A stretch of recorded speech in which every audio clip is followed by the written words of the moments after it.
كان زهوقا. السلام علیکم ورحمۃ اللہ وبرکاتہ. نحمده ونصلی علی رسوله الکریم. اما بعد فاعوذ باللہ من الشیطان الرجیم. بسم اللہ الرحمن الرحیم. شہر رمضان الذی انزل فیہ القرآن. معزز سامعین و ناظرین، جب ہمارے گھر میں کوئی اعلیٰ مہمان آتا ہے، اس کی جب آمد ہوتی ہے تو ہم کیا کرتے ہیں؟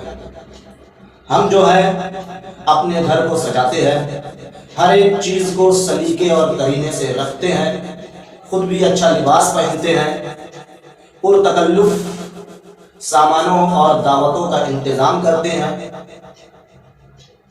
سجتے ہیں، سنورتے ہیں. تو یہ ہمارا جواب ہوگا کہ مہمان کی آمد پر ہم یہ سارے امور انجام دیتے ہیں. تو اب سوچئے وہ مہمان جو اللہ کی طرف سے آنے والا ہے، یعنی رمضان، ہم اس کے استقبال کے لیے کیا کریں، اس کے لیے کیسی تیاریاں کریں. تو آئیے آج کے ویڈیو میں ہم جانتے ہیں کہ ہم اس رمضان کا استقبال کیسے کریں. سب سے پہلی چیز یہ ہے کہ ہمیں رمضان کی عظمت کا احساس ہونا چاہیے، کیونکہ جب تک ہمیں رمضان کی عظمت کا، اس کی فضیلت کا، اس کی اہمیت کا احساس نہیں ہوگا، ہم اس وقت تک نیکی کی طرف اور رمضان میں جو امور انجام دیے جاتے ہیں ان کی طرف پوری دلجوئی کے ساتھ نہیں بڑھ سکتے. ہمارے اندر سستی، کاہلی جیسی صفات پائی جاتی ہے. اس لیے پہلے رمضان کی اہمیت و فضیلت کا اندازہ لگانا بہت ضروری ہے. اللہ تبارک و تعالیٰ نے سورۃ البقرہ میں ارشاد فرمایا، شہر رمضان الذی انزل فیہ القرآن، کہ رمضان وہ مہینہ ہے جس میں قرآن مجید نازل ہوا ہے. اس سے اس کی اہمیت اور فضیلت میں مزید بڑھتری آ گئی کہ اللہ تبارک و تعالیٰ نے قرآن کے نزول کے لیے اس مہینے کا انتخاب فرمایا. اور اس مہینے کی ایک رات ایسی ہے جو 1000 راتوں پر فضیلت رکھتی ہے. اللہ تبارک و تعالیٰ ارشاد فرماتے ہیں، اِنَّا أَنزَلْنَاهُ فِي لَيْلَةِ الْقَدْرِ وَمَا أَدْرَاكَ مَا لَيْلَةُ الْقَدْرِ لَيْلَةُ الْقَدْرِ خَيْرٌ مِّنْ أَلْفِ شَهْرٍ، کہ ہم نے اس قرآن کو لیلۃ القدر میں، قدر والی رات میں نازل کیا ہے. اے نبی، آپ کو کیا معلوم یہ لیلۃ القدر کیا چیز ہے؟ یہ قدر والی رات کیا ہے؟ یہ قدر والی رات 1000 مہینوں کی راتوں سے افضل ہے. تو اس مہینے میں وہ رات آتی ہے جو 1000 مہینوں کی رات سے افضل ہے. اس کے اندر عبادت کرنا، اس کے اندر رکوع و سجود کرنا، اس کے اندر توبہ و استغفار کرنا، اس کے اندر اللہ تبارک و تعالیٰ کے سامنے گڑ گڑانا، اس کے اندر صدقہ و خیرات کرنا، یہ دیگر ایام سے، دیگر راتوں میں نیکیاں اور اعمال کرنے سے زیادہ بہتر اور فضیلت رکھتا ہے. تو ہمیں اس مہینے کی اہمیت و فضیلت کا احساس ہونا چاہیے. دوسری چیز یہ کہ ہمیں اللہ تبارک و تعالیٰ کی نعمت کا احساس ہونا چاہیے کہ اللہ تبارک و تعالیٰ نے رمضان جیسا بابرکت مہینہ ہمیں عطا فرمایا ہے. ورنہ کچھ ایسے بھی لوگ ہیں جو اس رحمت و برکت سے محروم ہوتے ہیں. کچھ ایسے بھی لوگ ہیں جو اس رمضان والے مہینے سے پہلے ہی اللہ کو پیارے ہو جاتے ہیں، ان کا انتقال ہو جاتا ہے، وہ دنیا سے چلے جاتے ہیں. اور کچھ ایسے بھی ہوتے ہیں جو رمضان کے مہینے میں موجود تو ہوتے ہیں لیکن اللہ تبارک و تعالیٰ انہیں روزہ رکھنے کی توفیق نہیں دیتا، انہیں نیکی کرنے کی توفیق نہیں دیتا، اللہ انہیں اپنے گھر میں آنے کی توفیق نہیں دیتا. تو کچھ ایسے بھی لوگ ہوتے ہیں. پھر اگر اللہ تبارک و تعالیٰ نے ہم کو رمضان کا مہینہ عطا کر دیا ہے اور اپنی عبادت و بندگی کی توفیق عنایت فرما دی ہے اور ہمارے گھر آنے کو قبول فرما لیا ہے، ہمارے رکوع و سجود اور قیام اللیل کی توفیق ہمیں عطا فرما دی ہے، تو ہمیں رب کی اس نعمت کا شکریہ ادا کرنا چاہیے. اس لیے کہ اللہ تبارک و تعالیٰ قرآن مجید میں ارشاد فرماتے ہیں، لَئِن شَكَرْتُمْ لَأَزِيدَنَّكُمْ، اگر تم شکر گزاری کرو گے تو میں اور زیادہ عطا کروں گا. تو اللہ تبارک و تعالیٰ کی نعمت کا احساس ہونا چاہیے کہ اللہ تبارک و تعالیٰ نے رمضان جیسی نعمت ہمیں عطا فرمائی ہے.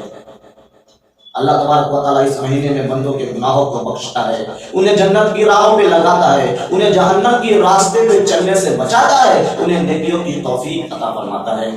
تو یہ ہمارے لیے ایک نعمت ہے.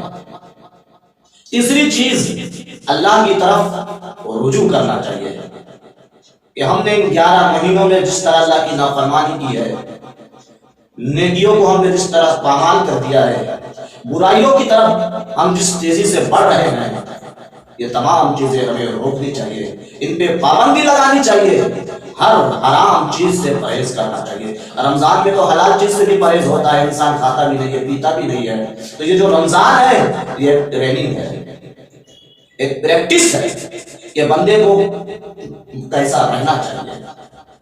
تو رمضان جو پریکٹس کے لیے آتا ہے، ایک ٹریننگ کے لیے آتا ہے، تو ہمیں صرف رمضان میں ہی نیکی نہیں کرنی ہے، صرف رمضان میں ہی تلاوت قرآن نہیں کرنی ہے، صرف رمضان میں ہی صدقہ و خیرات نہیں دینا ہے، صرف رمضان میں قیام اللیل نہیں کرنا ہے، صرف رمضان ہی میں 5 وقتہ نمازوں کی حفاظت نہیں کرنی ہے، ہمیں 11 مہینوں میں بھی یہ تمام کام انجام دینے ہیں۔ اسی چیز کو بتانے کے لیے، اسی چیز کی پریکٹس کے لیے اللہ تبارک و تعالیٰ نے اس رمضان کو بھیجا ہے۔ تو ہم اس نیت سے رمضان کا استقبال کریں اور ابھی سے ہم اپنی مشق جاری کریں، 5 وقتہ نمازوں کی حفاظت کریں، صدقہ و خیرات کریں، گالی گلوچ اور حرام کاموں سے بچیں، اللہ کی معصیت اور نافرمانی سے پرہیز کریں، اس سے اجتناب کریں، اس سے دور رہیں اور نیکی کے کاموں میں سبقت کریں۔ تو یہ ہونا چاہیے۔ اور سب سے بڑی چیز جو سب سے بڑا گناہ ہے جس کو اللہ تبارک و تعالیٰ نے ان الشرک لظلم عظیم کہا ہے، یہ شرک بہت بڑا گناہ ہے، اس سے بچنے کی ضرورت ہے۔ ہر طرح اور ہر قسم کے شرک سے بچنے کی ضرورت ہے، شرک اکبر سے بچنے کی ضرورت ہے، شرک اصغر سے بچنے کی ضرورت ہے۔ اس لیے کہ جس چیز میں شرک ہو جائے تو اللہ تبارک و تعالیٰ اس چیز کو قبول نہیں کرتا ہے۔ اگر بندے نے اللہ کے لیے کچھ عطا کیا، لوگوں کو دیا، اور پھر غیر اللہ کے لیے بھی اس نے لوگوں کو عطا کر دیا، لوگوں کو دے دیا، تو اللہ تبارک و تعالیٰ اتنا غیرت مند ہے کہ اللہ کہتا ہے جو تو نے میرے لیے خرچ کیا مجھے وہ بھی قبول نہیں ہے، کیونکہ تو نے میرے علاوہ کسی اور کو شریک کر لیا ہے۔ تو تو نے جس کو شریک کیا ہے یہ تمام چیزیں لے کر اسی کے نام پر دے دے، میرے نام پر دینے کی ضرورت نہیں ہے۔ اللہ تبارک و تعالیٰ اپنے نام پر جو خرچ کیا گیا ہے اس کو بھی قبول نہیں کرتا ہے۔ تو بندہ اگر شرک کرے تو نہ اللہ اس کی نماز قبول کرتا ہے، نہ اس کے روزے قبول کرتا ہے، نہ اس کی زکات اور صدقات قبول کرتا ہے، نہ اس کے حج قبول کرتا ہے۔ یہ شرک بہت بھیانک اور بہت خطرناک جرم ہے۔ اللہ تعالیٰ اپنے ساتھ کسی کو شریک کو پسند نہیں کرتا۔ تو مسلمانوں شرک سے بچو، اور شرک اتنا بڑا جرم ہے کہ اندازہ لگاؤ کہ اللہ تبارک و تعالیٰ نے اپنے حبیب کو اور رحمت للعالمین کو، سرکار کائنات کو، تاجدار نبوت کو، امام المرسلین کو، اللہ تبارک و تعالیٰ نے ارشاد فرمایا لئن اشرکت لیحبطن عملک، اے میرے حبیب خدا نہ خواستہ آپ سے شرک سرزد ہو جائے تو آپ کے نیک اعمال برباد ہو جائے۔ اللہ کو معلوم ہے کہ میرا نبی شرک نہیں کر سکتا کیونکہ وہ معصوم عن الخطا ہے۔ تمام مومنین جانتے کہ اللہ کے نبی سے کوئی گناہ نہیں ہو سکتا، لیکن اللہ تبارک و تعالیٰ نے سمجھانے کے لیے نبی پاک کی مثال دی، اتنے بڑے انسان کی، اتنے بڑے حبیب کی۔ اللہ نے اپنے حبیب کی مثال دے کر مسلمانوں کو سمجھایا، اے مسلمانوں سمجھ جاؤ اگر میرے حبیب سے شرک ہو جائے تو میں اس کے اعمال بھی برباد کر دوں۔ تو اللہ تبارک و تعالیٰ نے مثال دینے کے لیے اللہ تبارک و تعالیٰ نے اپنے نبی کا نام لے کر ہمیں سمجھایا ہے۔ تو مسلمانوں شرک سے بچو۔ شرک کیا ہے؟ غیر اللہ کے سامنے جھکنا بھی شرک ہے۔